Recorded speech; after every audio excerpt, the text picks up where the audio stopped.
예, 우리 경제가 우리가 알고 있는 것과 좀 다르다는 측면에서 지난주에 강의를 했고요. 제가 이번 캠프하면서 하나를 9월 거를 예산 국회까지 해서 말씀도 안 드리고서 밑줄을 그어놨는데요. 국가의 정부의 역할이라는 부분을 좀 큰 그림을 한번 봤으면 좋겠다 해서 9월 10일 정도로 예상하고 있으니까요. 여러분들 메모를 해놓으시기 바랍니다. 이 학예 경제 캠프는 우리가 맨날 보는 건 빙산의 일각이라고 하는 사건, 이벤트를 보지만 그 사건들 속에서 어떤 패턴이 나오고 전체 구조를 보는데 이번에는 구조만 얘기하는 겁니다. 그래서 패턴이 우리가 나타난 현상이고 법안을 마련할 때 현재 눈에 보이는 것 중심으로 우리가 하고 있지만은 더 큰 그림만 의도적으로 넣는 거거든요. 그래서 이 자료들을 굉장히 두툼하게 여러분들한테 드리고 있는데요. 요거 갖고서 이제 국정감사라든가 아니면 상임위 활동한다든가 법안 하실 때 근거 자료로 쓰시면은 매우 좋지 않을까라고 생각합니다. 참고로 우리 사회를 규정하는 여러 개가 있지만은 우리가 관찰, 눈에 보는 거, 이벤트를 보면 관찰이라고 하고요. 패턴, 고찰, 통찰이라는데 이 고찰과 통찰 영역에서 거의 뭐 모든 것의 90% 정도가 결정이 되고 있기 때문에 이 구조가 필요한데요. 왜 그러냐면 지금 우리 사회에서 발생하는 거 보면은 애들 패싸움하는 것 같지 않아요? 여러 가지 현상들이 모든 조직에서 그렇습니다. 그런데 구조를 알고 나면 아주 간단하게 이해가 된다라는 얘기죠. 그래서 구조 중심으로 말씀을 드리겠습니다. 양극화 문제에 대해서 하루도 빠짐없이 언론에 별의별 얘기들이 다 나옵니다. 아침에 영양제, 유전성은 건강관리, 펫 비즈니스 6조 시장이면 엄청 큰 시장입니다. 6조면은 여러분들도 지금 아침에 영양제 안 드시잖아요. 유전자 검사하면서 뭐 건강 체크 못 하잖아요. 국회의원도 못 하는데 얘는 한다 얘기예요. 그러니까 이런 상황에 또 명품은 잘 나가지만 더 많은 사람들은 굉장히 어려운 상태가 지속되고 있는 게 저는 아침 신문을 하루에 6개씩 제가 한 40년을 봤어요. 그런데 거의 매일매일 이래요. 그리고 신문도 뒤죽박죽입니다. 논조가 없어요. 그러나 하여간 매일매일 보고 있는데 그 원인은 뭘까? 지난주에 이어서 합니다. 그 원인은 제가 자본주의 자체의 결함이라고 했고요. 많은 석학들이 그러고 있는데 신자유주의에서 이 부분이 양극화에 가장 영향을 많이 주고 있습니다. 노동운동이 기업 경영에 방해돼서는 안 된다. 어떤 의원님들은 뭐 경제랑 우리가 하는 거랑은 틀린데 뭐 하는데 경제 없이 어떤 상임위도 가동될 수 없습니다. 요 말의 뜻이 뭐냐면 요 말의 뜻이 뭐냐면은 그 인건비를 고정 비용에서 변동 비용으로 만든다는 얘기예요.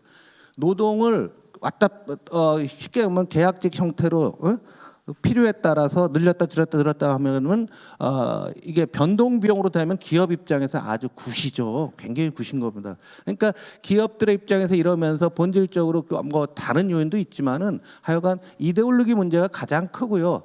두 번째로 볼 수 있는 것은 금융의 문제가 있습니다. 우리가 80년부터 지금까지 금리가 뚝 떨어졌는데 이 과정 속에서 금융들이 힘이 무지 세졌어요. 어떤 사람이 그랬죠? 금융자본은 실물 경제의 겸손한 조력자인데 원래 역할을 벗어나는 순간 필연적으로 자기 확장에만 골목하는 투기자본이 된다. 이미 이렇게 돼 있습니다. 한 사례를 놓고 보면은 작년 6월 2일에요. 미국과 중국이 막 싸우고 있는데 이 사람이 지금 세계 금융의 대장이죠. JP 모간의 다이먼 회장이 뭐라고 했냐면 대통령은 중국 때리세요 때리세요인데 쥐가 중국 가서 뭐라고 했는지 JP 모간은 좋을 때나 나쁠 때나 중국에 있을 것. 대통령 우리나라 중국 가지도 못했습니다. 물 좀 하나 줄래요? 금리가 낮은 상태에서 이지머니 죄송합니다.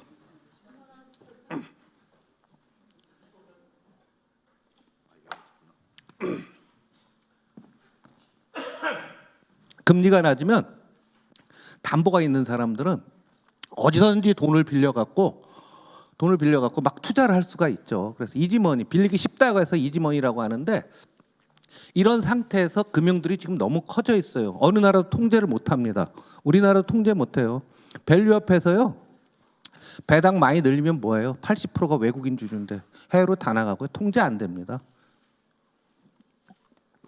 지난번에 하나은행 회장이 자기 막 연임을 막 하면서 지 마음대로 고쳐내건데 아무도 뭐라고 소리 못했거든요. 금융이 양극화를 촉진하는 굉장히 중요한 요인이고요. 본질적으로는 과학기술입니다. 여러분, 제가 이렇게 보여드리는 그림도 굉장히 귀한 그림이거든요. 한 10억쯤 해요. 이 데이터 값만 아침마다 10억씩 벌으면은 여러분 엄청난 거죠. 여기 보시면 21세기 들어서 IT 붐이 오면서 상위 5%, 미국은 근데 남자 여자 이런 통계가 있더라고요. 상위 5% 소득은 이렇게 올라가는데 중위권, 중산층 가장 많은 중위권 거의 올라가질 않아요.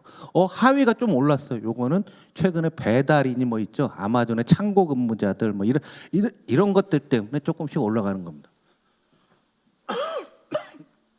그래서 최근에 아마존의 이게 주가고요.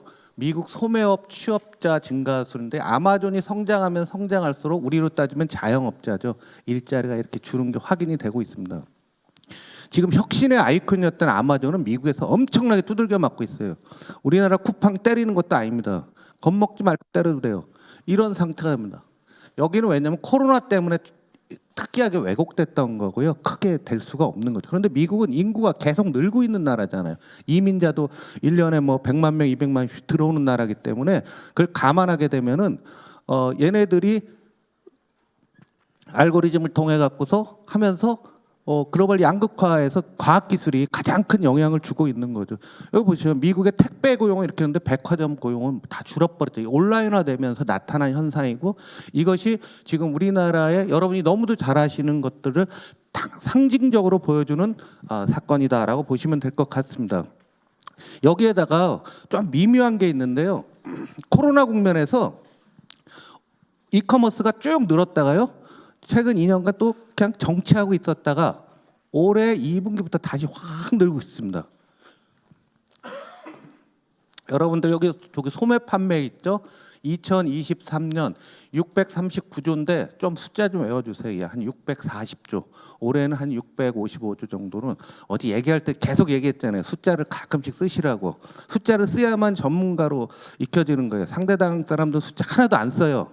그러니까 여러분들 그런데 지금 온라인 쇼핑이 요 정도 작년도 23, 4 하다가 올해 와서 26, 7로 빠르게 다시 늘고 있습니다.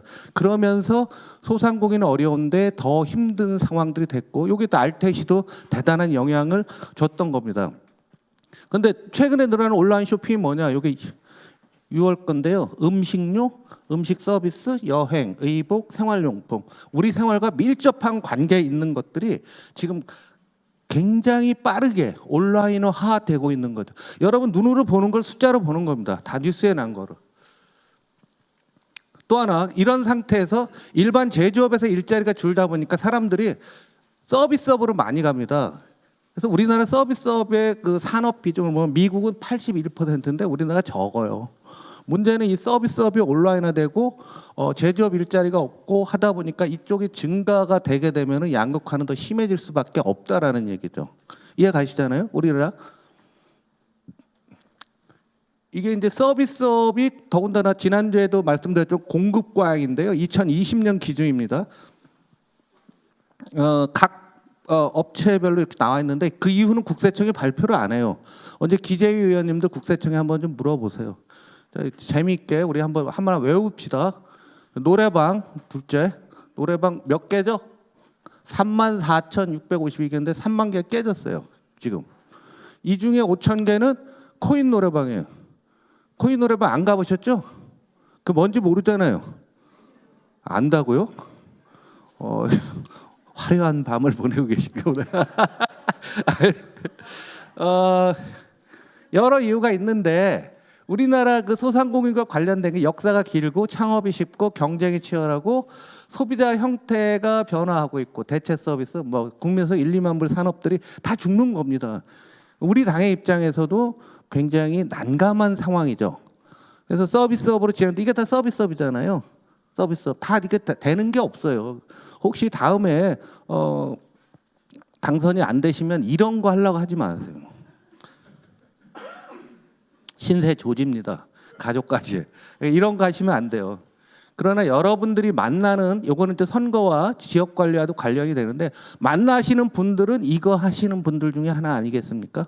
많이 만나고 우리 당원들이 여기 되게 많아요. 그래서 2020년까지 있는데 제가 한번 이거 업데이트를 한번 해서 다시 한번 보여드릴 테니까 경제는 민주당 오신 분만 또 최근 수치로 한번 업데이트를 드리겠습니다. 뭐 원인이야 뭐 대부분 다 알 건데요. 이것이 우리 사회 정치와 사회로 영향을 주는데 우리는 늘 소득 불평등, 자산 불평등만 하고 있어요. 근데 소득 불평등에서 너무 잘한다는 전제에서 벗어나고 다른 불평등도 많은 거잖아요. 지금 21세기 세계를 움직이는 키워드 딱 하나는 불평등입니다. 양극화예요. 그래서 지금 자산과 상속 불평등이고 지금 우리 정치로 들어와서 종부세 문제, 상속세 문제, 금투세 문제는 전부 상속과 관련된 논쟁들입니다. 근데 이게 우리는 지금부터 시작이 되는 거죠. 그러니까 유럽 같은 데들은 베이비 부머가 1945년에 전쟁이 끝났으니까 베이비 부머는 몇 년생부터예요? 이 상식으로 또 알려드려요. 어느 나라든지 전쟁이 끝나고 2년 되면서부터 인구가 늘어요. 그럴 거 아니에요. 총 쏘다가 예? 총 쏘다가 제대해서 결혼해서 애 만들어 갖고 애가 10개월 엄마 뱃속에 있다 나오려면 최소한 2년 걸리겠죠? 유 의원님은 한 6개월 만에 나와요? 우크라이나 전쟁이 끝나면 올해 끝났다라고 하면은 우크라이나 베이비 부머는 언제겠어요? 26년이 되겠죠? 그래서 서구는 45년이란 말이에요. 우리나라는 53년에 끝났으니까 더하기 2 하면 55년생부터 베이비 부머가 되는 거예요. 이제 안 까먹겠죠? 베이비 부머 날짜는? 예? 다 끝나고 시험을 보야 될 것 같아. 근데 서구는 이 상속 증여세 문제를 우리나라보다 그러면은 우리나라보다 7년이 빠르니까 7년 전부터 해왔던 거예요. 우리가 지금 하는 게 그렇게 늦은 부분은 아닙니다. 하여간 소득 불평등이 있고 교육 과정에 국가 간의 불평등이 많이 있어요. 지역, 뭐 여기 지방에 있는 의원님들 항상 불만이 많으신 지역, 그다음에 노인 불평등, 디지털 불평등, 디지털 할 줄 아느냐 모르느냐에 따라서 식사의 품질이 달라집니다. 주문도 못 하잖아요. 못 할 분도 많은 거예요. 그냥 굶는 거예요, 그냥. 어디 길거리에서 옥시시나 하나 사 먹고 마는 거지 뭐. 주문을 못 하는데 어떡하라고. 정성호 의원님 못 하시죠? 초저금리는 코로나 때 역사상 금리가 제일 낮으니까 대출을 받아갔고요. 코로나 때 양극화가 엄청 심화됐습니다. 여러 개 있죠. 부자는 부자대로 더 많은 돈을 받고 없는 사람은 장사 안 돼서 어려워지고 그래서 쫙 벌어졌죠. 서비스업 말씀드렸고요. 기업으로 가도 수출 기업은 좋습니다. 내수기업 맛이 같고 대기업과 중소기업 이런 것들이 막 그러니까 사람들이 분노를 하는 거죠. 그래서 모든 사람들 툭건들은 화를 확 내잖아요. 안 그래요? 집에 가서도 가족들도 그렇지 않나요? 괜히 칭찬을 많이 해야 이제 가족들한테 괜히 이상한 말 하면 바로 화를 냅니다. 그 근원은 이런 사회적인 불평등이 우리 마음속에 자리 잡고 있기 때문에 그래요. 그래서 올해 초에 1000만 영화가 이거 보셨죠? 화가 너무 나고 잘 안 되니까 어떻게 해요? 아, 조상님 묘자리 한번 바꿔볼까? 그래서 파묘가 히트 친 거고요. 요즘 많은 사람들은 마동석 같이 한번 다 때려 묶여보다 이런 심리들이 깔려지게 있는 거죠. 마동석과 이소룡은 차이가 커요. 우리 시대 이소룡은 처음부터 끝까지 이기지는 않습니다. 중간에 두들겨 맞아요. 맞아갖고서 죽으려고 하다가 자기 사랑하는 여자가 저기서 눈물을 뚝뚝 흘리게 되면 분기 충천해가 나와서 이번에 확 이러는데 마동석 그런 게 어딨어. 그냥 한 방에 다 끝내버리죠. 우리 국민들의 심리를 정확히 뚫은 거예요. 그래서 이게 사회 변동의 어떤 요인이 되고요. 이거는 뭐 여러분 다 아시던 건데요. 평당 아파트 가격과 빨간색이에요. 윤석열 대통령 득표율하고 정확히 일치합니다. 동네별로 정확히 일치해요. 여기 천준호 의원은 안 나와요. 여기서 여기 강북구 여기 보세요. 이게 양극화라고 하는 것, 경제적인 상황이 정치와 사회에 그냥 거의 100% 투과되고 있다는 게 정확히 보이는 겁니다. 우리나라 이제 양극화에 대해서 새로운 용어가 나오고 있어요. 브라만 자본주의, 카스트 제도 아시죠? 인도에 요게 2분기, 1분기 거예요. 2분기는 8월 요거 하는 동안에 나올 겁니다. 하위 20% 그러니까 1등부터 100등까지 세워놔서 밑에 하위 20%는 당신 번 돈을 어디다 쓰세요? 했더니 노란색 식료품 먹는 거, 의료, 주거, 수도, 광열, 그다음에 보건 이걸 한 60, 70% 쓰는 거잖아요. 근데 상위 20%, 1등부터 20등까지는 먹는데 11%, 뭐 옷은 좀 많이 사네요. 그다음에 주거, 그다음에 보건, 이건 교통인데 이거는 차비를 많이 쓰는 게 아니라 신차 구입 비용이 여기로 들어가요. 고급 차를 샀다는 얘기죠. 근데 여러분들 이거 1년에 딱 4번 나오는데요. 굉장히 중요한 지표입니다. 더불어민주당의 국회의원이라고 하면은 이 숫자를 거의 외우시는 게 좋고요. 항상 이런 용어를 많이 쓰셔야 돼요. 근데 여기 잘 보시면은요. 교육비를 한번 보시면은요. 제가 아까 교육부평 냈는데 1.5%인데 이 사람들이 하위 20% 한 달에 얼마 버냐면 115만 7천 원을 벌어요. 상위 20%는 1,125만 8천 원을 벌어요. 그러면 이거에 115만 원에 1.5%를 교육부 쓰면 17,000원을 쓴다는 얘기죠. 아예 안 쓰는 거예요. 그러면 이 사람들은 1,125만 원에 12%는 136만 원을 쓰고 있습니다. 우리 양극화가 고착화되고 있다고 매일매일 나와도 우리나라 언론들 한 줄도 안 써주고 있어요. 여기 교육이 계신 분들 있죠. 이 저소득층의 교육 부분에 대해서 정말 관심을 많이 쏟으셔야 돼요. 이게 지금 올해만 그런 게 아니라요. 10년 전도 비슷하고요. 20년 전도 비슷한 겁니다. 그래서 브라만 자본주의니 카스트 제도니 이런 계급이란 용어가 나오는 이유가 이것이 고착화되고 있는 거예요. 이걸 깨는 게 민주당의 또 하나의 과제다라고 저는 말씀드리고 싶습니다. 이런 상태에서 물가가 오르는데 물가가 뭐가 많이 오르냐면 요건 짧은 거예요. 먹는 거, 입는 거, 가정용품, 교통비, 음식 및 숙박 뭐 이런 겁니다. 그러니까 서민 생활과 관련된 것들의 물가는 엄청나게 빠른 속도로 오르고 있어요. 전체 물가 지수보다 이건 더 올라가는 거 체감이 많이 되실 겁니다. 여러분 지역까지 보시면 알 텐데 물가 지수의 가중치 이런 것들 때문에 그런데 생활은 이런 측면들 굉장히 커요. 교통비가 많이 올랐어요. 저는 국회의원 관두고서 오세훈 시장이 한 기후 동행 카드를 신청했습니다. 6만 3천 원을 냈는데 한 달에 10만 원, 11만 원, 이번 달에는 12만 원 쓸 것 같아요. 그럼 6만 원 버는 거죠. 그러니까 그게 있으니까 아예 택시는 아예 안 타버려요. 아깝잖아요. 공짜인데 그냥 막 쓰고 돌아다니고 있죠. 그래서 그게 잘 되고 있습니다. 우리도 그런 새로운 안이 있어야 되고 그거는 사실은 유럽이 코로나 때 하던 거 한국적으로 변형을 한 건데요. 한번 지금 이 물가 문제는요. 물가는 떨어지는 적이 단 한 번도 없습니다. 올라간 상태에서 유지가 된다는 거지 상승률이 둔화되는 거지 마이너스가 아닌 겁니다. 서민들의 삶은 매우 어렵다는 얘기죠. 그래서 우리가 계급사회라는 용어는 있는데 1분위 하위 20%랑 5분위 상위 20% 간의 소득 차이를 보자는 얘기죠. 굉장히 의미 있는 통계가 있어요. 뭐냐면 이게 언제예요? 차이가 막대기가 차이인데 쫙 벌어진 게 2017년입니다. 이 부분은 학자들이 좀 규명을 해야 될 것 같아요. 왜냐하면 이게 이제 문재인 정부 초기고 그 이후에도 계속 확장이 되고 있는데 1분위와 5분위의 차이가 이 부분에 있어서 큰 문제 왜 그런지를 다시 한번 살펴봐야 되겠는데 앞서 말씀드린 아마 부동산 가격 상승이 굉장히 큰 영향을 줬던 것 같고요. 그리고 때 주식과 뭐 가상자산이 있는데 그걸 투자한 사람과 안 한 사람의 차이는 굉장히 크지 않습니까? 하여간 이 부분은 좀 규명을 해봐야 되는데 그래서 우리 문재인 정부가 욕먹는 것 중에 하나가 사실은 심정적으로 하지만 이거 벌어진 것들을 굉장히 벌어진 것도 중요한 요인이 됐다고 생각합니다. 소비 성향, 내가 벌은 거에 몇 퍼센트를 쓰냐? 하위 20%는 137%를 써요. 상위는 58.8%. 이게 이제 1분기 기준이고요.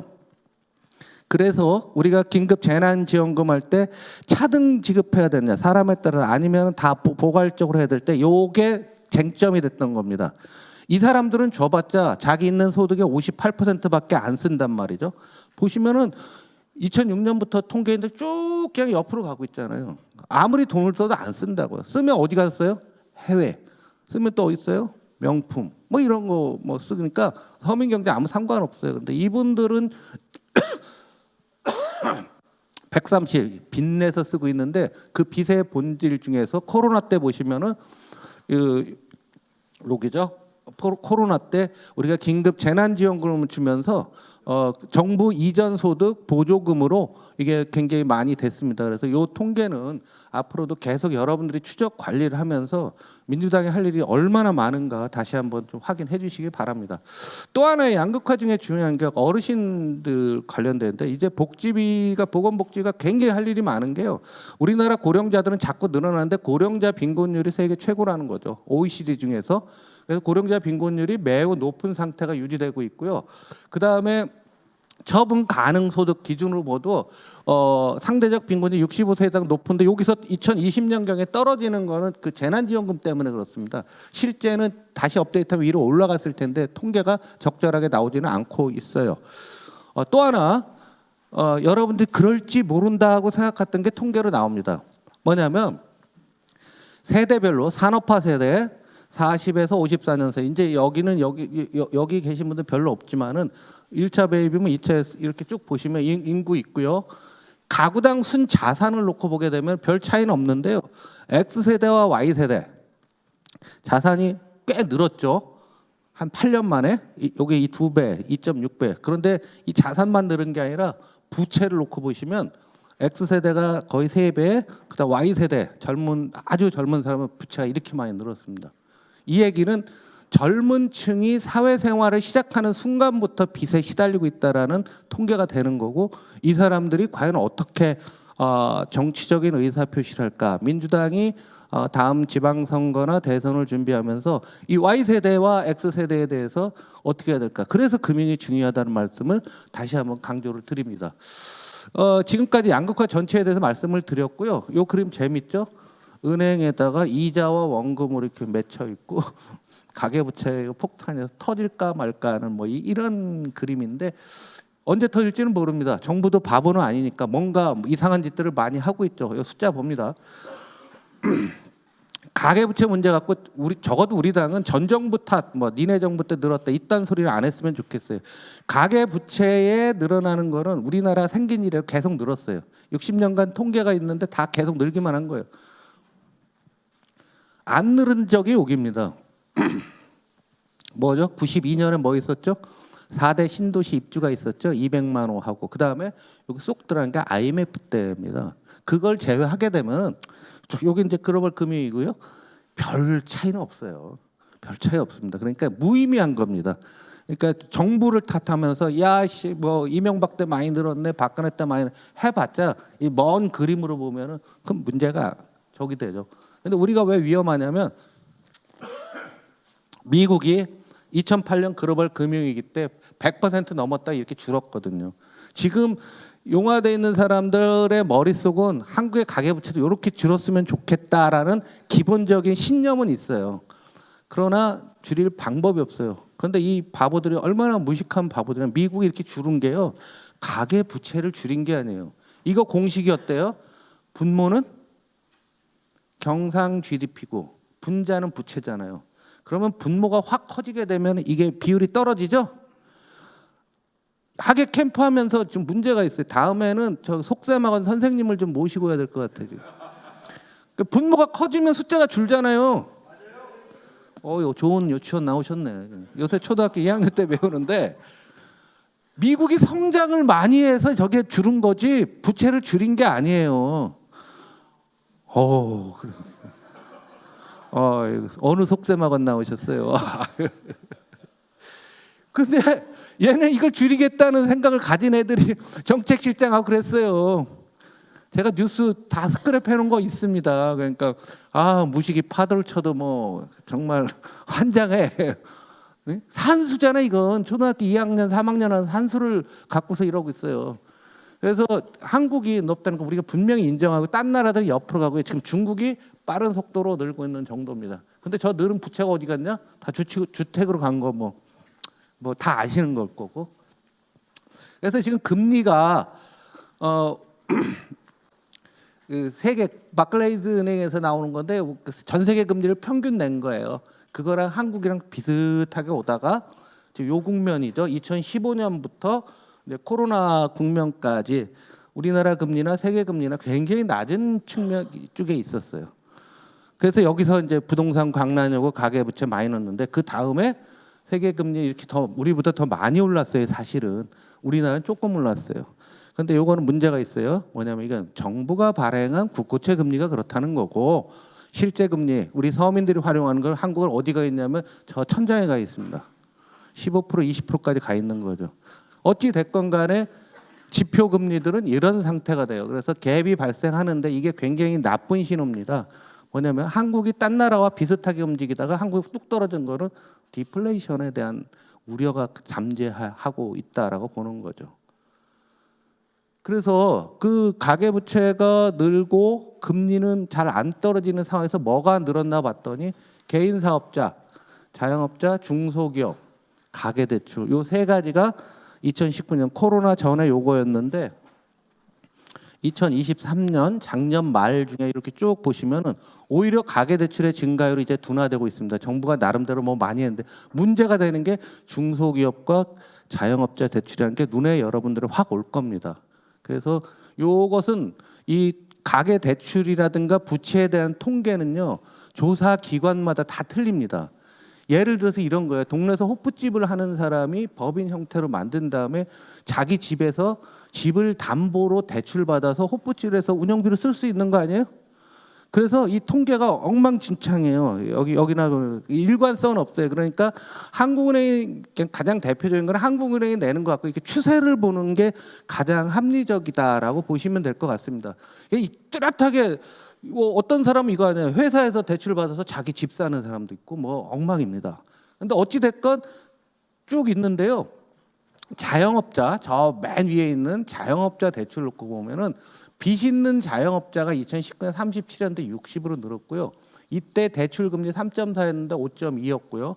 1인당 규모가 1.2에서 2억, 다중채무자 3개 이상의 금융기관에 빚이 있는데 107에서 173만 명. 이거 외워야 된다 이게 173만 몇 명? 173만 명. 서영교 의원님 나중에 이거 잘 모르는 사람도 이거 끝나고 나머지 공부 있습니다. 외우고서 시험 보고 해야 되니까. 네, 예. 이렇게 하면 여러분들 보면은 진짜 버티기 어렵다는 게 눈에 확연하게 보이시죠? 이거 뭐 다 한국은행 K대에 다 발표한 겁니다. 그래서 부채의 무게가 얼마나 시달리는가 우리 굉장히 중요하다는 거고요. 이 가계부채 문제는 하수 귀가 못이박히게 들었는데 앞으로 발생한 것은 기업 부채예요. 우리나라 기업들이 매우 어렵습니다. 이게 이자 보상 배율, 영업이익하고 이자 비용화 왔을 때 1배라는 것은 장사에서 벌은 돈 갖고 이자를 똑같은 게 우리나라 이렇게 보시면 한 20%밖에 안 돼요. 이게 높을수록 좋은 겁니다. 왜냐하면 이자 비용보다 네가 몇 배 벌었냐가 중요한 거잖아요. 한 배 이자만큼 버는 거예요. 보면 우리가 필리핀, 말레이시아, 베트남보다도 높아요. 우리나라보다 우습게 보는 인도, 태국, 중국보다도 낫습니다. 우리나라 기업들, 중소기업들의 체력이 매우 안 좋다는 것이 한눈에 여러분들 눈에 보이실 거예요. 그런데 이게 코로나에서 또 늘어난 겁니다. 늘어나갔고요. 이게 기업 부채인데요. 기업 부채 이 속도로 나는 잘 보시면은 2018년, 19년부터 늘기 시작해서 코로나 때 집중적으로 많이 늘어났습니다. 그래서 저 위에 보시면 빨간색 2,734조 원이 기업 부채고요. 그 밑에 2,246조 원이 가계 부채예요. 두 개 합치면 얼마예요, 대충? 5,000조죠. 5,000조. 요렇게 여러분들이 외우시면 돼요.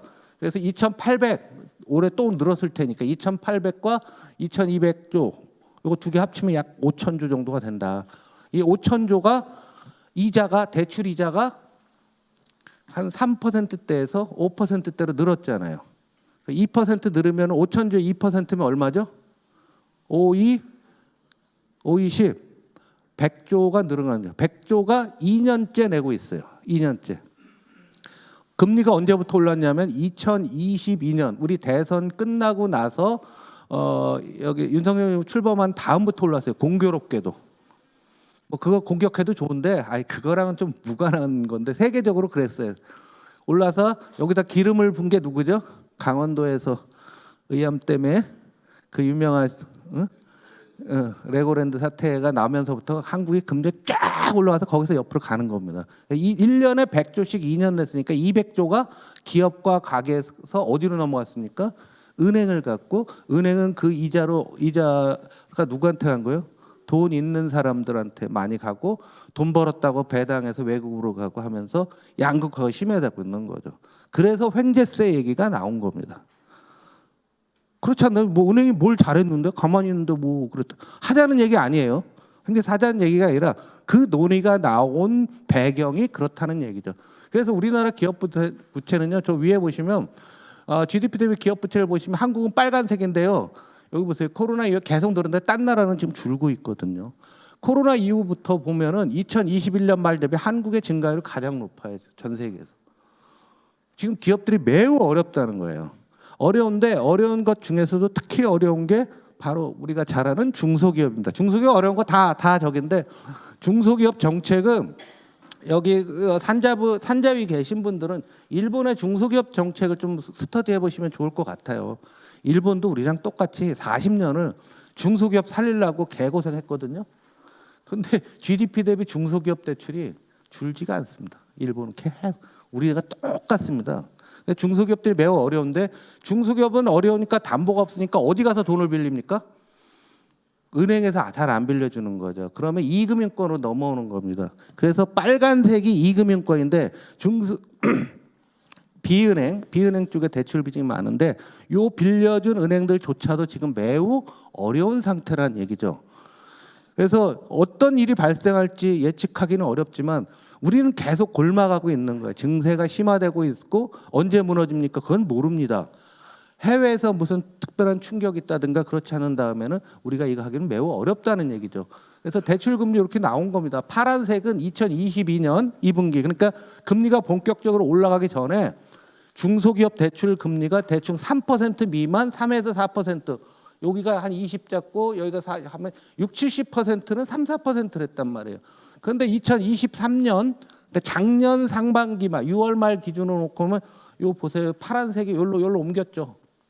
이쪽에 없고 지금은 올 상반기까지는 4 내지 5%, 6%대 일로 이동한 게 눈에 보이지 않습니까? 중소기업이 매우 어렵다는 얘기고 부동산이 어려우니까 은행들은 주택 담보대출 금리는 담보가 확실하다고 생각하고 중소기업 대출은 계속 내려가고 있는 거죠.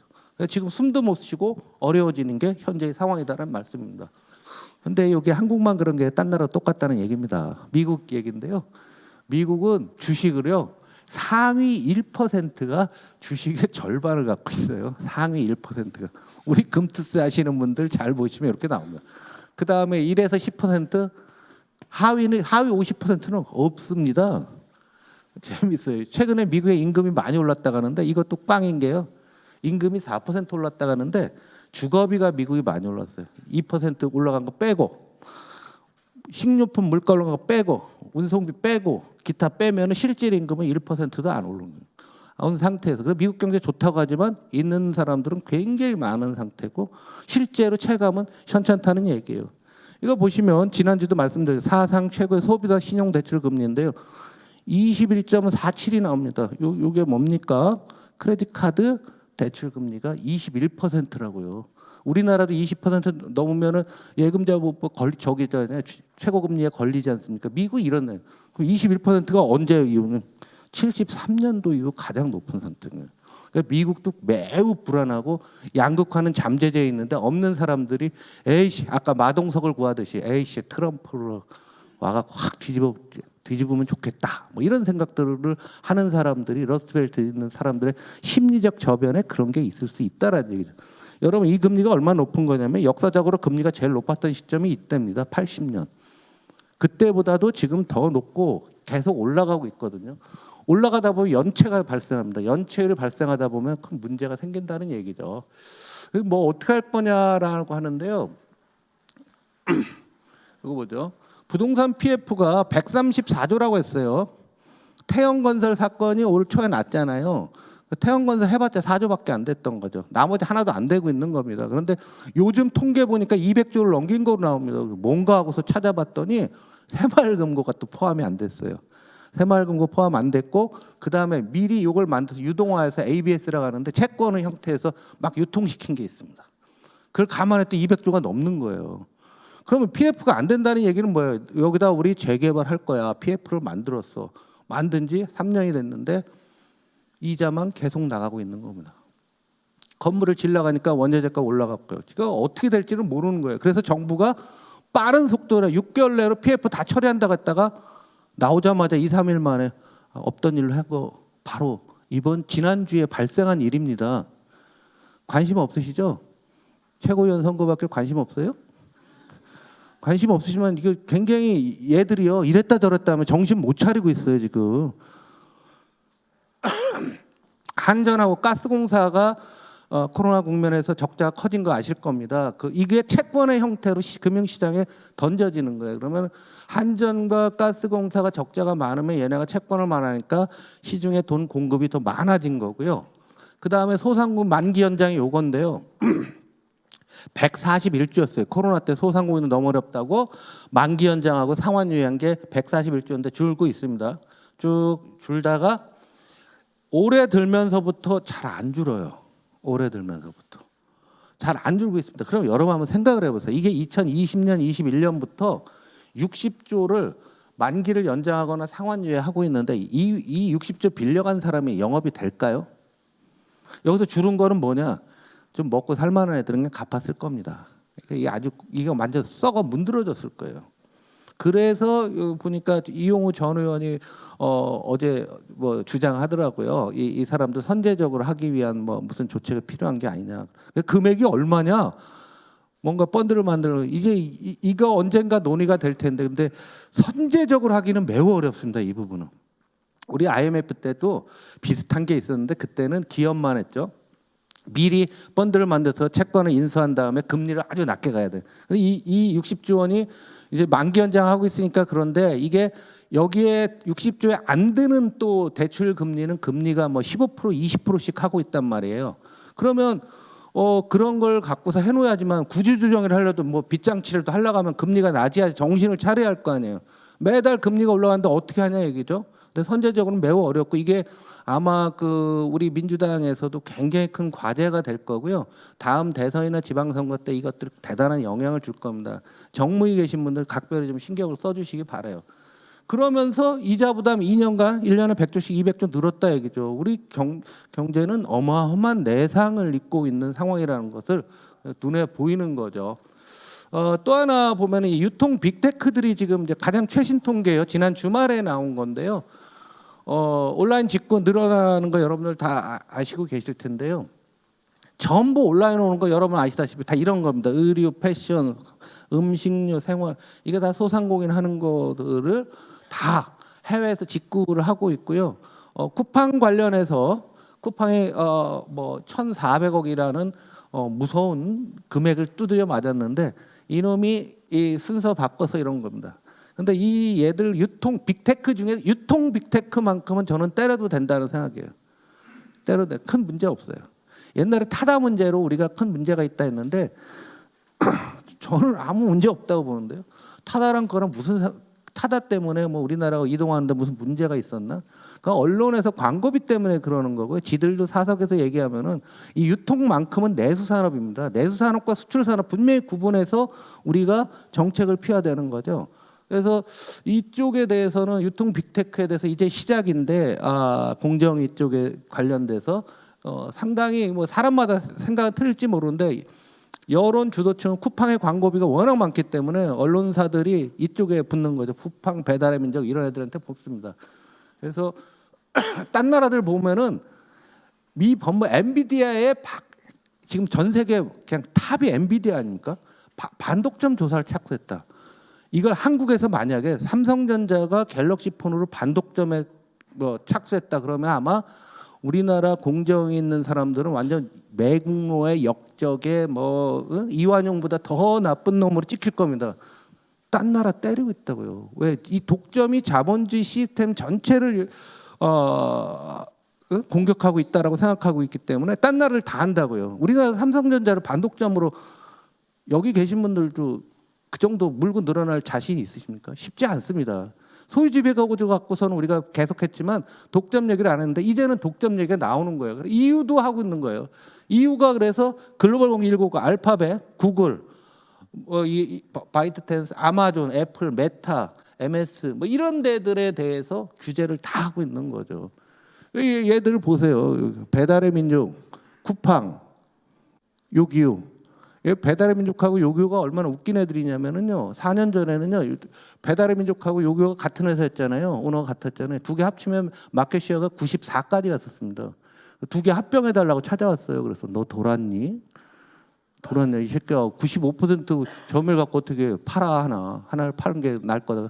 싹 팔고 얘만 오너만 돈 벌었죠. 그리고 독일계 딜리버리 히어로라고 저기 딜리버리 히어로죠. 독일계로 다 넘어가서요. 배달의 민족 백날 써봐요.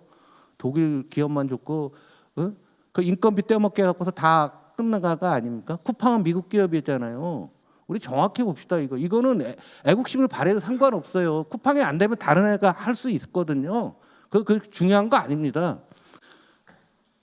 그래서 이 부분에 대해서 좀 생각해 볼 거예요. 아마 이 플랫폼 공정화법 하면서 뭐 이런 내용들이 있는데 여러분들이 좀 이 부분은 여러분들이 그 지역에서 자영업자 만날 때 우리 당이 이런 것에 대해서 분명한 철학과 의지가 있다라는 것을 보여줄 필요가 있다라고 생각이 듭니다. 그다음 금융기관들이 돈을 아까 많이 벌었다고 했죠. 약 200조 정도의 추가 이익들이 있어서 뭐 횡재쓰면 하는데 하자는 얘기는 아니지만 지금 문제가 5대 시중은행의 모든 돈이 다 몰리고 있어요. 그럼 예금하는 사람 입장에서는 불안한 겁니다. 우리가 지금 제가 말씀드린 내용들이 굉장히 불편한 거예요. 사람들의 입장에서는 혹시 부도나면 어떡하지? IMF 때 같이? 이런 생각들 하는 거예요. 큰 회사로 다 모이고 큰 회사는 뭐 하냐? 그거 갖고 부동산 담보대출하고 있습니다. 안전하니까. 그러다 보니까 지금 지방은행까지도 어려워진 거예요. 지방은행, 저축은행, 지방은행, 저축은행, 상호, 농협, 수협, 축협. 농협의 그 연체 채권만 단위 농협이에요. 농협은 농협은행이 있고 지역 단위 농협이 있습니다. 그 연체된 것만 13조 원입니다. 근데 단위 농협은 어떤 여러분들의 지역에 있는 농협 중에 하나가 혹시라도 유동성에 문제가 생길 가능성이 상당히 있다는 얘기예요. 그래서 지역에 있는 특히 지방에 있는 의원님들께서는 그 지역의 단위 농협의 분들을 좀 가끔 만나 보시고 같이 식사도 하면서 지역 경제 얘기도 듣고 하면서 그 회사가 어떤가 한번 살펴보실 필요가 있다라는 얘기죠. 그래서 정부가 장기 정책을 지금 못 하고요. 속마음은 부동산이 무너지면 큰일 난다는 겁니다. 하이먼 민스키라는 사람이 이렇게 해서 채무자가 빚이 있는 사람이 현재 소득으로 부채를 상환할 수 없고 자산 가격이 상승할 때만 상환이 가능해서 본지 금융 사기 금융이라고 한다는데 지금 뭐냐면 집을 대출 받아서 없는 사람이 이제 자기 재산이 없는 사람이 대출을 받아서 이자를 내야 되는데 이자 낼 돈이 점점 시간이 지날수록 없어지니까 이 빚을 갚는 방법은 집값이 올라서 팔고 빠져서 갚을 수밖에 없는 상황. 지금 지방의 주택이 다 이겁니다. 천안 아래쪽, 평택 아래쪽 다 이 상황에 와 있어요. 그러면 수도권은 그러니까 역으로 그거 팔아서 수도권에서 사고 수도권에서 강남만 지금 사고 있는 거 아니에요? 그래서 조 민스키의 말 굉장히 중요하다라고 여러분 보셨으면 좋겠고요. 그래서 지금까지 제가 양극화와 서민금을 말씀드렸는데 이런 데이터를 가지시고 잘 적응했으면 좋겠고요. 8월 초에 지난주부터 난리가 났었는데 다시 한번 스터디를 하면은요. 2015년부터 2015년을 했는데 숫자가 나빠지는 건 이때부터 그렇습니다. 그래서 세상이 굉장히 어려운 상태에서 코로나가 발생해서 역사적인 대응했다. 역사상 최저금리, 역사상 최대로 양적 완화했어요. 얼마 풀었다고 했죠? 지난주에 분명히 숫자를 말씀드렸는데 기억하실 가능성이 거의 없다.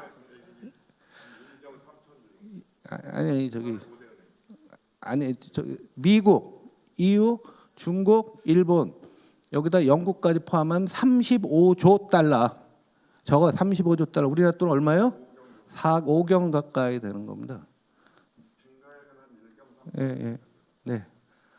최고로 풀었고요. 그다음에 모든 나라가 재정 적자 다 냈어요. 내가 이거 객관식으로 시험 본다고 했잖아요. 지난주에. 다음 중 코로나 시대에 한뭐 3대 정책이 아닌 것은 여러분 이 얘기를 해야 돼요. 그러면 전 정부는 지금 저기 정부 여당은 뭐라고 하냐면 뭔 얘기할 때마다 요 얘기를 쏙 빼요. 코로나 얘기 자체를 안 해요. 여러분들이 이번에 질의를 통해서 국감을 통해서 야 코로나 때 이거 해서 이 후유증이 있는 거다.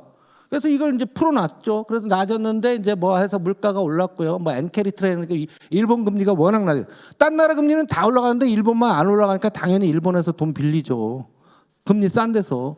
그래갖고 갔다가 이렇게 하는데 역작용이 나온 거죠. 그래서 최고 금리 그다음에 돈 풀어놓은 거 슬슬 걷어들이고 긴축을 강화해서 오다가 여기서 이제 AI 기술 등 미래 기술에 대한 확산이 좀 너무 빠른 거 아니야? 우리 너무 앞서간 것 같다. 이런 반성이 있었고요. 지정학적 리스크 있었고 일본이 금리를 약간 오르면 엔캐리 트레이드한다 이렇게 됐는데요. 결론은 어떻게 될지는 모르겠으나 제 뭐 옆으로 이렇게 갈 거로 봅니다. 이제 과거는 이랬고요. 지금 시장들이 정신을 못 차리고 있어요. 엔캐리 트레이드는 숫자로 보니까 거의 다 정리가 됐어요. 금융이 그렇게 무섭습니다. 한 3, 4년간 누적됐던 걸 한 방에 반영시키고 아유 뜨거워 하고서 한 거죠. 그리고 여기서 미국 대선이라는 게 있어요. 이 양반보다 이 양반이 좀 날 거다. 뭐 별 차이는 없을 것 같은데 이 양반보다는 이 양반이 좀 날 거라는 게 이제 전반적인 견해입니다. 그래서 지금 경제 전망 하나도 맞지가 않고 있어요. KDI가 경제 전망에서 지난주에 나왔는데 이 사건 지난주에 발생한 이 사건을 반영하지 않았습니다. 않았기 때문에 2.6에서 2.5로 낮췄는데 방향성을 낮췄다는 측면에서 관심 있게 보시고요. 마지막으로 이제 여기 초선들 많이 계신데 국회에 있으면 제가 매번 경영 팁을 하나씩 말씀드리죠. 제가 만든 거예요. 협업의 방정식, 코어워크 방정식이라서 내 능력이 100인데 5사람한테 내 능력을 전부 다 줬다. 데이터 달라면 주고 밥 사달라면 밥 사주고 상갓집이면 거기 가서 오래 있고 하여간 줄 거 딱 줬다 이게. 그래서 내가 어려워졌다. 내가 어려워졌는데 이 사람들한테 야 나 좀 도와줄래? 그랬더니 이 사람들도 100만큼 다 주게 되면 내 능력은 원래 100인데 500이 되죠. 이해 갑니까? 요건 5학년 산수 정도 돼. 그죠? 내가 왜 이 얘기를 하냐면요. 국회에서요. 의원실 내에서도 코어가 안 되고 의원들 간의 코어도 정말 안 돼요. 제가 보면은. 의원들 간에도 그렇고 우리도 뭐 연구원이니 뭐 수석 전문 코어이라는 게 안 통하는 거 여긴데요. 달라는 데 싹 져버리면은 나중에 다 받습니다. 이건 경영학에서 일반 기업들이 전부 이런 얘기들을 많이 하고 있는데 여러분 의원실 특히 초선 의원님들 출발하시면서 의원실의 코어 분위기를 만드는 게 여러분 의정 생활을 성공하느냐 마느냐 굉장히 중요한 거다라고 말씀을 드립니다. 굉장히 어려운 시기인데요. 우리나라 서민 경제는 저 청개구리인지 모르겠어요. 이렇게 잡혔는데 저 모가지를 잡고 있잖아요. 우리가 잘하면은 요놈이 죽을 수가 있고 이게 민주당인지 서민경제인지 하여간 아주 미묘한 이런 순간에 있다라고 말씀을 드리겠습니다. 그 뒤 이어갖고 서민금융진흥원에서 서민금융과 관련된 제도가 수도 없이 많아요. 용어도 잘 모르겠고 그래서 오늘 종합 총정리를 해주시는데 여러분 지역의 서민금융진흥원 지점인들이 쭉 있습니다. 꼭 방문들을 한번 해보세요. 방문들 해서 지역의 경제 상황에서 제일 잘하시는 분들이에요. 그래서 여러분들 요 내용을 하나하나 또 개정하는 것도 여러분 법안과 관련돼서 서민금융진흥원에서 오늘 이어서 계속 발표를 할 거고요. 여러분들도 꼭 요거 갖고 계시면서 써주시기 바랍니다. 서민금융진흥원의 최재학 경영본부장님. 경영본부장.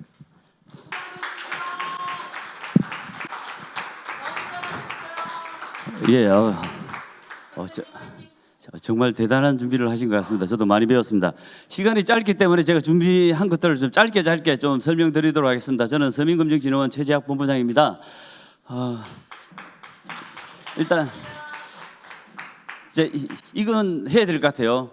10년 전입니다. 10년 전에 리더들한테 가장 10년 뒤에 리더들한테 필요한 요건이 뭘까라는 걸 그 당시 100명의 리더들한테 물어봤어요. 그런데 과거에는 카리스마, 뭐 전문성 이런 게 중요한다 그러면 향후 10년을 뭐가 중요하다 했을까요? 1등이 뭐였을까요? 1등 어떤 능력? 소통 능력 정답입니다. 야, 자, 소통 능력이 정답입니다. 앞으로도 계속 우리 소통 능력으로 우리 대한민국을 이끄시길 바랍니다. 자, 그럼 일명 제가 소통 가위바위보인데 일단 잠도 깰 겸 가위바위보 한번 할게요. 근데 소통 가위바위보 하려면 어떻게 해야 될까요? 저랑 똑같아야 됩니다. 그 저랑 똑같으신 분만 끝까지 손을 들고 계세요. 손 다 들어주세요. 가위바위보. 자, 보 빼고 다 내려주세요. 자, 보 빼고 내려주세요. 보 빼고. 가위바위보. 보 빼고 내려주세요. 다시 가위바위보. 가위바위보. 가위바위보. 이제 뒤에 있는 네 분 이제 우리 기억하셔가지고 선물 주시기 바랍니다. 보 맞습니다. 근데 저는 왜 가위바위보만 보만 냅니다. 왜 그런지 아세요? 안녕하세요, 대표님. 네. 너무 고생 많으시죠? 저는 우리 보의 역할이 우리 민주당의 역할을 생각합니다. 먼저 찾아가서 악수하고 어려운 사람 안아주는, 보듬어주는 역할. 이 보의 역할이 민주당의 역할이고 저희 서민금융진흥원의 역할이라고 생각합니다. 이제 이 말 한마디면 다 끝난 것 같습니다. 자, 일단 짧게 말씀드릴게요. 일단 서민금융진흥원 소개 이전에 서민금융 전체 흐름들을 보는데 사실 서민금융이라는 개념 자체가 IMF 이후에 이제 어떻게 보면 서민금융의 토대가 만들어지게 된 그 당시로는 IMF 이후에 이제 경기 부양을 위해서 카드를 막 풀죠. 카드를 풀면서 이제 카드 대란이 발생합니다. 그 당시에는 기본적으로 지금은 이제 원금 감면 이런 개념이 있지만 당시는 원금 감면이라는 개념 자체가 없었어요. 그때 이제 카드 대란 나면서 그 당시에 공식 숫자가 신용 불량자 숫자, 지금은 이제 금융채무 불이행자라고 하는데 공식적으로 390만 명, 실제 한 450만 원, 500만 원 가까이가 신용 불량자였어요. 그래 한 집 건너 한 명이 다 신용 불량자 있는 그런 상태였죠. 그때 그러면 이 신용 불량자 숫자를 어떻게 줄일 거냐라는 관점에서 일단 신용 불량자 숫자를 줄이는, 그래서 신용 회복을 지원하는 관점에서 이제 서민금융을 했다 그러면 그 이후에는 그 당시에 실제 이제 신용회복위원회도 만들어지게 되고 이제 한마음금융이라고 이 상품은 2003년 3월 30일 기준으로 아까 다중채무자 얘기 나왔죠. 다중채무자가 5천만 원 이하 원금 다중채무자 숫자가 워낙 많으니까 이 사람들을 그럼 신청하면 연체되어 있으니까 대출도 안 되잖아요. 이 사람을 한마음금융 이름으로 그냥 대안만 해준 거예요. 10년 장기 분할하세요. 했는데 이 사람들이 이제 현장에 와서 선생님 저 작게라도 연체되어 있으니까 돈을 안 빌려줘요. 500만 원 좀 빌려주세요. 라는 현장에 요구를 했는데 그 당시에는 연체자에 대한 대출 자체가 안 되니까 이걸 어떻게 해결할 거냐. 그럼 서민금융, 서민은 어려운 이런 서민들을 위한 금융을 좀 만들자라고 해서 이제 미소금융재단을 만들게 되고 거기 이제 또 신용회복기금을 설치하게 되고 그러면 이런 역할들을 이제 은행들도 역할을 하자라고 해서 세이머 홀씨 상품, 해살론 상품들을 만들게 되고 이런 것들을 확대하면서 이제는 이 전체를 통할하는 이제 서민금융지원뿐만 아니라 실질적인 어떤 종합 자활을 지원하는 이런 서민금융 총괄 기구를 만들자라고 해서 2016년 9월달에 서민금융진흥원이 출범되게 됩니다. 그래서 크게 서민금융진흥원의 목적이 서민의 원활한 금융생활을 지원함으로 서민생활의 안정과 경제사회 균형 있는 발전 기여. 그래서 크게 보면 금융지원과 비금융지원을 같이 해요. 그래 보증지원, 자금지원, 자산 형성 지원. 그리고 이제 그 비금융으로는 이제 종합 플랫폼, 종합적으로 지원하는, 그리고 금융 역량 강화를 위해서 컨설팅을 지원하고 그리고 이제 사금융 피해, 불법 사금융 피해를 지원하기 위한 금융 교육 등 불사금 지원하는 거. 그리고 대한민국에 있는 휴면 예금 서민금융진흥원이 다 관리를 하고 있습니다.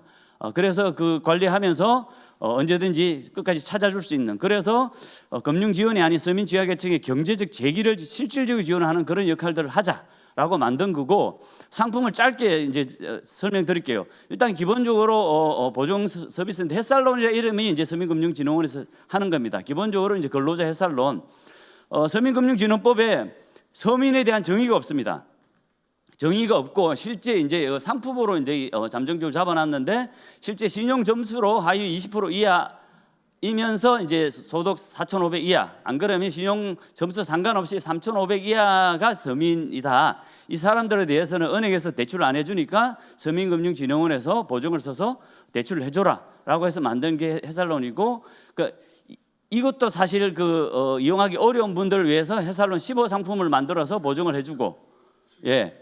그리고 이제 15.9% 만들어서 실제 이 부분은 대부업체 금리 이용하는 사람들 대부업체도 니네들 역할을 해가지고 내려 그 유도하기 위해서 만들어서 그래서 상환하게 되면 3%씩 감안해서 마지막 년 차에는 9.9% 내도록 하는 이런 상품을 만들어서 어떤 시장 밸런스를 맞추면서 하도록 만들어놨고 햇살론 15 대출도 안 되는 사람들 위해서 제조신용자 특례 보증을 만들어서 하고 그리고 언젠가부터인가 이제 우리 청년 대학생들이 이제 어떤 취약계층으로 분류가 되는 그리고 실제 이 사람들은 이제 실제 신용 점수를 높게 받으려고 그러면 신용 레코드가 있어야 되는데 기록이 있어야 되는데 없으니까 이런 전문적 용어로 심파일러라 그래요.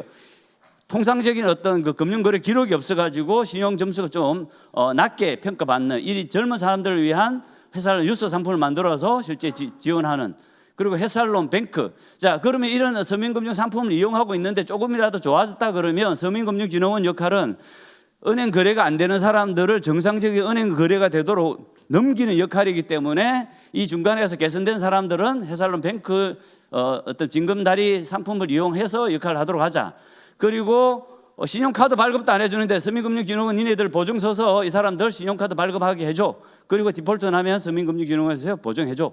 라는 상품으로 만드는 게 보증 상품이고 그 전부터 있었던 미소금융은 이제 취약계층, 영세 자영업자 그리고 전통시장 상인들 어떤 제한적으로 지원하는 미소금융 상품과 작년에 출시했는데 소액생계비 대출 위원님들도 잘 알고 계신데 이걸 하면서 사실 저희들이 마음이 많이 아팠어요. 실제 상품을 만들면서 과연 될까? 왜냐하면 이건 실제 그냥 센터에 오면 연체자도 해줘요. 연체자 대상 상품도 해주는데 연체자 비율이 한 40% 됩니다. 그런데 과연 될까? 왜 50만 원 빌리러 오는 거예요? 그리고 본인이 뭐 의료비다 이렇게 영수증 내고 하면 100만 원까지 해주는데 50만 원 빌리러 올까라고 했는데 그때 우리 뭐 콜센터 마비가 됐죠. 그러니까 아직도 현장에서 이 안타까운 이 사연들 아까 양극화 얘기를 하셨는데 홍 의원님 그래서 불러지 않을까 싶은데 실제 그런 사람들이 있고 그런 사람들 지원하기 위해서 서구문도 계속적으로 지금 역할들을 하고 있고 이 부분은 계속 진행되면서 이제 다른 형태의 어떤 상품들도 저희들 좀 기획하고 있습니다. 그래서 이제 보증 상품, 자금 지원, 직접 대출 형태로 하고 있다. 요건 넘어가겠습니다. 시간 관계상 제가 이걸 넣은 거는 뭐냐면. 사실 이 내용 보면 멀리서 보면 몇 마리인지 보여요, 안 보여요? 안 보여요. 그죠? 그럼 몇 마리는 알아맞추면 제가 상 드리려고 했는데 사실 왜 했냐? 사실 안 보이는 걸 우리는 봐야 되잖아요, 위원님들은. 그죠? 거기가 누가 있는지 똑같이 보이고 차별화되지 않고 똑같이 소복이 모여 있지만 그 속에서 뭐가 뭔지 구분해 가지고 우리는 뭔가 지원해야 되는 그런 인사이트를 주는 것 같아가지고 한번 넣어봤습니다. 자 그리고 서민금융진흥원에서 이제 자산 형성 서비스를 했어요. 왜? 야, 네 대출만 하지 말고 그러면 서민들은 그러면 목돈도 모아야지 역할을 해야지 해가지고 그러면 청년처럼 먼저 하자 해가지고 청년 희망 접근 먼저 했고 그다음 청년 도약 계좌 해가지고 실제 정부 지원도 이자 매칭도 하고 해가지고 좀 지원해줘. 그래서 이제 70만 원씩 5년 하면 한 5천만 원 정도 목돈 만드는 프로젝트를 지원하고 있습니다. 현재 우리 지금 한 132만 정도 되어 있고 올해 연말 한 150만 정도까지 할 계획입니다. 그리고 그 전에 있었던 미소드림직금은 이자를 본인 10만 원 하면 그 10만 원 같이 해가지고 이자 매칭 해주는 서비스까지 하고 있다라는 거고. 자 그리고 그러면 어려운 서민들은 결국 아까도 얘기했지만 어려워서 돈 못 갚아요. 그럼 어떻게 해야 되냐? 현재 신용회복위원회의 채무조정 프로그램이 기본적으로 과거에 이제 채무조정 3개월 이상 연체해야만 해주는 이 프로그램에 있었습니다. 그래서 여기에서 하면 기본적으로 무담보 5억, 담보 10억까지 해가지고 실제 이자와 연체이자 탕감해주고 그 원금에 취약계층 같은 여기 기초수급자 취약계층은 90%까지 해줍니다. 그래서 통상적으로 하면 평균적으로 하면 41% 정도 탕감받는 이런 구조. 그리고 30일에서 90일 전까지 사전 채무 조정해가지고 이때는 약정 이자 감면해주는 그 전에는 또 연체이자 감면해주는 이런 상품들까지 만들어서 다양하게 서민들을 지원할 수 있는 프로그램이 있다. 자 이거보다 더 어렵다. 그러면 이제 법원에서 하고 있는 법원의 개인회생과 파산 면책. 그래서 이제 그 개인회생 같은 경우는 실제 이제 금액이 더 큽니다. 담보 15억, 무담보 10억까지 해가지고 실제 원금 최대 이제 90%까지 감면될 수 있는 이거는 기본적으로 최저 생계비 최저 생계비 지금 한 343만 4인 가족이 되는데 본인이 예를 들어서 뭐 400만 원 번다. 그러면 최저 생계 빼고 나머지를 3년에서 5년 동안 갚아가지고 나머지 빚을 다 탕감받는 이런 구조. 그리고 파산 면책은 말 그대로 본인이 해가지고 100% 원금 자체, 이자 전체를 다 탕감해 주는 거예요. 그런데 이게 아까 앞전에 있는 그 신용회복위원회 채무조정 차이는 뭐냐면 이거는 개인 채무자 본인에 대한 거예요. 그래서 내한테 보증을 썼다 그러면 나는 파산 면책해가지고 이제 면책을 받아가지고 돈을 안 갚아도 되는데 내한테 보증 쓴 사람은 실제 그 돈을 갚아야 되는. 그래서 이거는 실제 개인에 대한 베이스고 아까 신복이는 그 채권 채무 그 자체에 있어가지고 그거는 같이 감면이 되는 그런 구조다라는 거 아시면 될 것 같고 작년에 서민금융진흥원에서 한 개 한 105만 명 한 7.1조 정도 은행에서 세입만 홀씨까지 하면 124만 명에 한 10조 6천억 정도를 지원했습니다. 이거 넘어갈게요. 자, 요거는 근데 한번 해볼까요? 자, 직선 4개로 이 9개 점을 다 연결하실 수 있는 분. 저 의원님들도 좀 이제 독창적인 기존 틀을 깨는 이런 훈련들을 자꾸 하셔야 새로운 아이들이 많이 나올 수 있을 것 같습니다. 직선 4개로. 모르겠죠. 이렇게 자 삐져나와야 됩니다. 옆으로 이렇게. 이게 삐져나가는 게 중요해요. 삐져나가지 않고 요 틀 안에서만 풀면 절대로 못 풉니다. 그래서 똑같은 사안을 보지만 어떻게 좀 틀을 깨는 그런 말도 안 되는 얘기 같지만 틀을 깨는 생각들을 해야 새로운 아이디어들이 많이 나올 수 있을 것 같아서 한번 넣어봤습니다. 자, 수요자 맞춤형, 자 서민금융을 지원하는데 그럼 서민금융은 돈만 대출해주면 답이 안 나온다.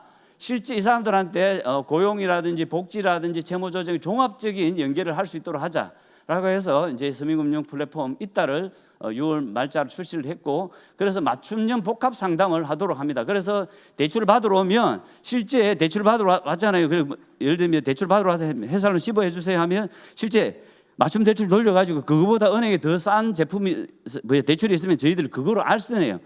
왜? 서민금융진흥원은 서민들한테 가장 적합함을 찾아가는 거지. 우리가 이 상품, 직접적인 상품을 하는 것보다 서민들의 니즈를 맞추는 게 더 중요하다고 생각해서 그렇게 하고 있습니다.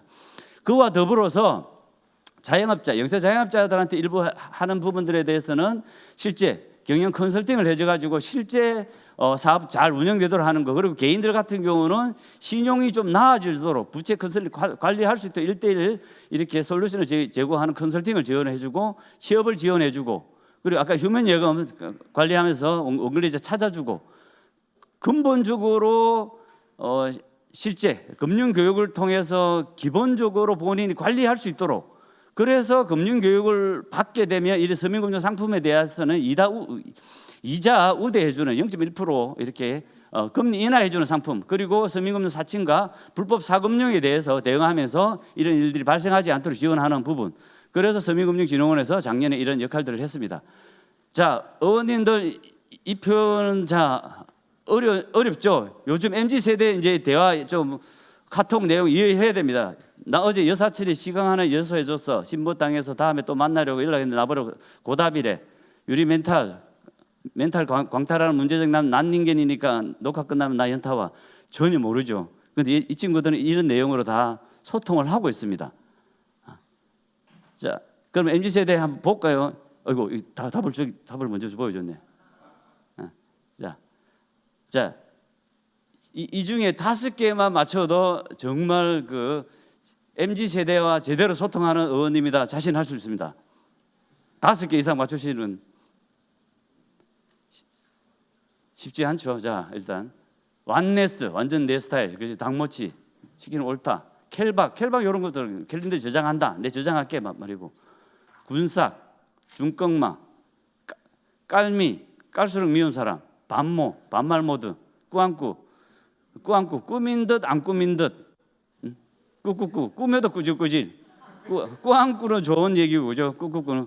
자, 그리고 농협은행 이게 외국인이 발음했는데 너무 예쁘다는 표현을 농협은행이라고 표현을 하더라고요.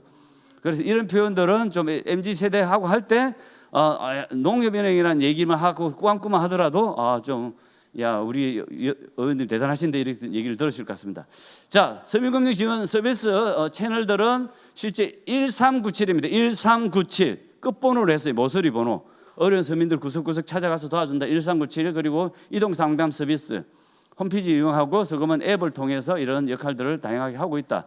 전국에 50개 서민금융 통합지원센터를 운영하고 있고 통합지원센터는 이런 자금지원, 채무조정 연계, 그다음 고용복지 연계, 종합상담 이런 형태를 종합적으로 하고 있고 또 센터에서는 저희 서민금융진흥원이 전국 3,500개 지자체하고 전산망이 다 연결돼 있어요. 그래가지고 서로 저희한테 찾아왔는데 상담하다가 이분은 대출 받을 게 아니고 기초수급자 대상이 될 것 같은데 하면 우리 사회보장 시스템에 이제 저장을 해놓아버리면 읍명동 사무소에 있는 복지사가 연락해가지고 바로 복지 상담을 하게 되는 반대로 여기서 왔는데 우리 애가 다쳐가지고 지금 급전이 필요한데 은행 가니까 돈을 안 빌려줘요. 이래 상담하면 서민금융진흥원 빨리 가보세요. 해가지고 연락해주면 우리가 이제 콜백 해가지고 필요한 것 찾아주는 양방향 서비스를 운영하고 있다라는 말씀을 드리고 또 그리고 지역 센터에서는 자 오프라인으로 그럼 어떻게 할래? 오프라인으로 유관기관들 다 협업을 해가지고 서로 필요 고객들 연계시켜서 한 명의 고객이라도 필요한 것들 찾아주자 해가지고 지역 협의체를 운영하고 있습니다. 자 이번에 올림픽을 했죠. 자 이것도 이번에 넣어봤습니다. 김연아 그 할 때 해설입니다. 우리는 전혀 이상하지 않아요.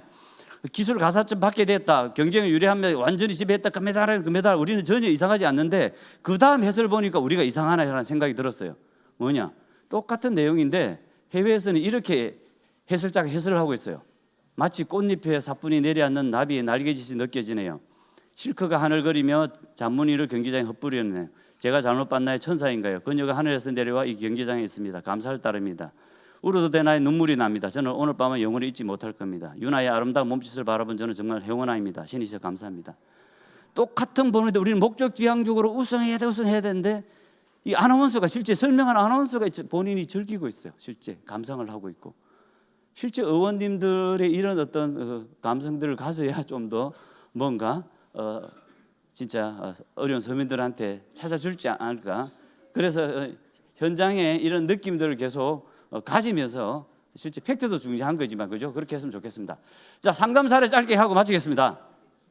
자 상담 사례 말 그대로 이렇게 합니다. 상담을 했는데 사상계층 주민센터 방문했는데 여러 가지 이제 대출에 어려움이 있어요. 고금리 쓰고 있어요. 그러니까 자 고금리는 우리 대안해 줄게요. 그리고 본인이 주거 문제 있으니까 SH 장기 전세 안내해 줄게요. 그리고 필요하다 그러면 그 전세 자금도 대출해 줄게요. 햇살로 상품해 주고 취업 연계해 주고 서금원에서 했는데 채무조정 대상자면 채무조정 안내해주고 복지제도 연계하고 하는 형태로 진행하고 그리고 실제 이제 왔을 때 생계자금 지원한다든지 취업 연계, 복지 연계, 휴면 예금까지 한 자리에서 찾아주는 형태로 운영을 하고 있다. 그리고 생계자금 지원과 더불어서 채무조정도 하고 복지 연계도 하는 큰 틀에서 이런 역할들을 종합적으로 상담해주는 역할들을 하고 있다는 말씀을 드리고 통합지원센터 전국 현황은 여기 주소지 나와 있습니다. 의원님들 지역구에도